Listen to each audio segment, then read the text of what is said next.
আজকে জলের মধ্যে ডালের বড়াগুলো ভেজে নিয়ে বানিয়েছি ঝিঙের জল বড়া। কি ভাবছেন, ভুল শুনেছেন বা আমি ভুল বলেছি? না না, একদম ঠিকই বলেছি। আজকে কিন্তু আমি বড়াগুলো একদমই তেলে ভাজিনি, জলেই ভেজে নিয়েছি। দেখবেন, চলুন কেমন করে করলাম। এখানে আমি হাফ কাপ মটর ডাল আর তারও হাফ কাপ ছোলার ডাল একসাথে ভিজিয়ে রেখেছিলাম আগের দিন রাতে।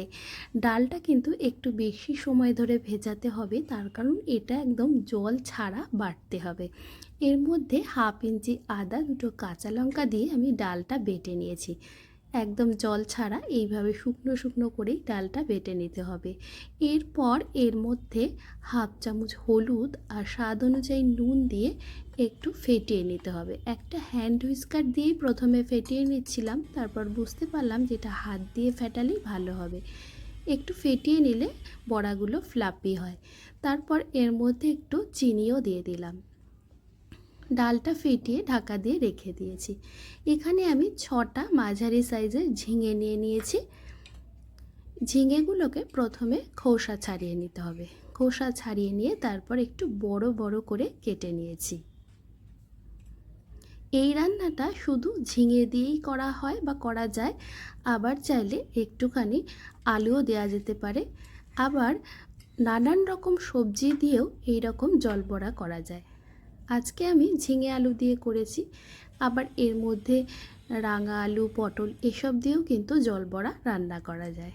ঝিঙেটা আমার কেটে নেওয়া হয়ে গেছে। এবার আলুটা ছাড়িয়ে নিয়েছি। এখানে আমি একটা একটু বড় সাইজের আলু নিয়েছি আর একটা ছোটই একটা সাইজের আলু নিয়েছি। 1 চামচ সাদা সর্ষে, 1 চামচ কালো সর্ষে, 2 চামচ পোস্ত, নারকেল কোড়া আর 3টে কাঁচা লঙ্কা দিয়েছি। নারকেল কোড়া আপনারা না চাইলে নাও দিতে পারেন, তবে যে কোনো নিরামিষ রান্নায় একটু নারকেল দিলে কিন্তু তার স্বাদ অনেক বেশি ভালো হয়। এবার কড়াই গরম করে 2 চামচ তেল দিয়ে দিয়েছি। 2টো শুকনো লঙ্কা আর হাফ চামচ কালো জিরে ফোড়নে দিয়েছি। এরপর আলুগুলো দিয়ে আর একটুখানি হলুদ আর নুন দিয়ে আলুটা ভেজে নিতে হবে। আলুটা ভাজা হয়ে গেলে তারপর এর মধ্যে ঝিঙেগুলো দিয়ে দিয়েছি।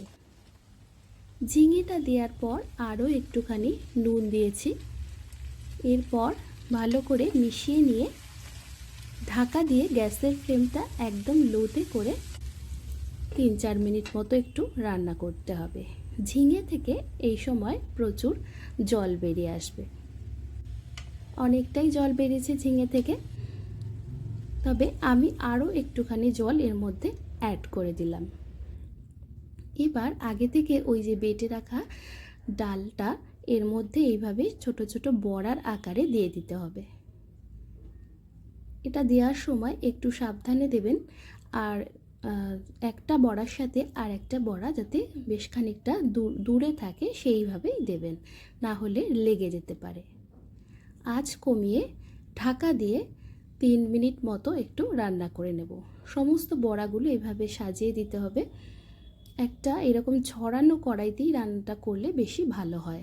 3 মিনিট পর ঢাকা খুলে এইভাবে হালকা হাতে বড়াগুলোকে একটু উল্টে দিতে হবে।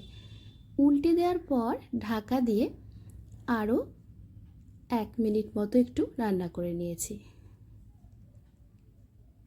এরপর ওই যে তৈরি করে রাখা সর্ষে, পোস্ত আর নারকেলের পেস্টটা এর মধ্যে দিয়ে দিতে হবে। হালকা হাতে একটুখানি এই বাটা মশলাটা এর মধ্যে মিশিয়ে নিতে হবে। এরপর এর মধ্যে 1 চামচ চিনি দিয়েছি, 2টো চেরা কাঁচা লঙ্কা দিয়েছি আর 1 চামচ কাঁচা সর্ষের তেল দিয়ে গ্যাসের ফ্লেম অফ করে ঢাকা দিয়ে আরও 2-3 মিনিট মতো রাখলেই তৈরি ঝিঙে জল বড়া। খেতে এটা অপূর্ব হয়, সত্যি ভীষণ ভালো লাগে খেতে। আপনাদের আজকের ভিডিওটা কেমন লাগলো আমাকে কিন্তু অবশ্যই কমেন্ট করে জানাবেন। আর